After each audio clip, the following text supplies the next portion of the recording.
We do a lot of work when it comes to really evaluating all of the tools that are out there.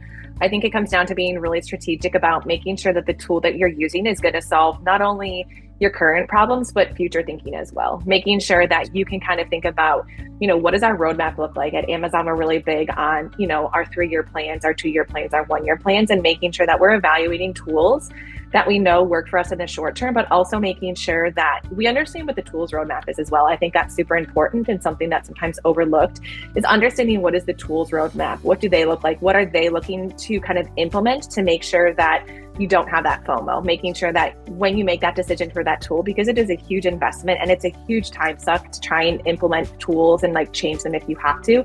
I think it really comes down to your planning and making sure that your goals that you're trying to meet also align with kind of the roadmap that these tools have laid out. And then it kind of avoids some of that FOMO. And that in that time, the energy that you're spending in building out a tool is going to serve you in the long run.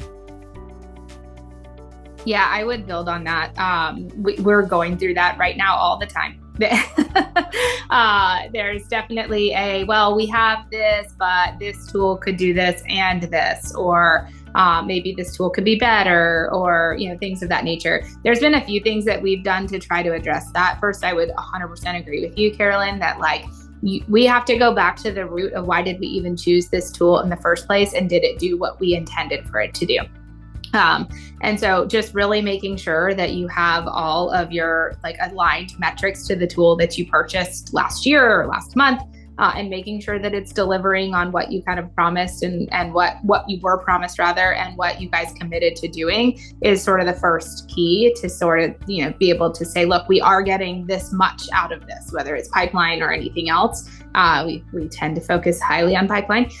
So are we getting that pipeline out of it? If yes, let's not go chasing down alternatives to see if they can do better, if it's achieving the goal that we have. Now, that being said, I do think there's the, shiny new object portion where you could consolidate certain things, right? There are, the more you see, it's this tool does this and this tool does this, but this one does both. So it's hard to keep that at bay, but it can be a worthwhile investment.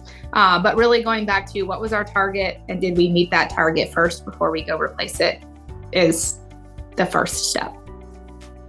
One last thing, just to add to what you said, scalability is a very important thing, because with AI, there's a lot of excitement with the short-term thinking on, yes, it solved my use case, but when you really want to make this an enterprise standard, you really need to think about how scalable can you make this so that there's a broader adoption and it's going to sustain the growing needs of the business. So that's one thing to keep in mind when you really look at the selection of your technology for AI.